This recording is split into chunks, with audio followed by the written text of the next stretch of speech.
Hi, today I'm going to show you how to update graphic driver in Windows 11. There is one really simple solution to do it in this system. So if you want to do it, first you need to click right mouse button on icon with a start, and then we need to go to Device Manager. Now you will see here the list of available devices in your system. If you want to update your graphic driver, you need to go to Display Adapters Settings, and here you will see a list of available graphic cards. So for example, I would like to update this one driver, so I select here Intel Air Ultra HD Graphics. I click right mouse button on it and I go to Properties. Then we need to go to Driver tab and we need to find here this option, Update Driver.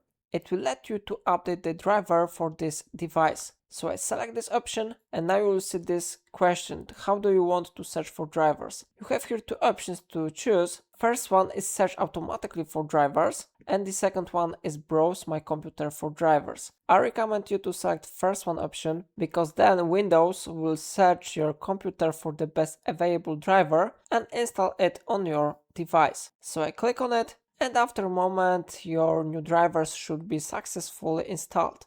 How you see the best drivers for your device are already installed. So now we need to close this window, we need to close this window too, and we need to close Device Manager. And how you see it really works.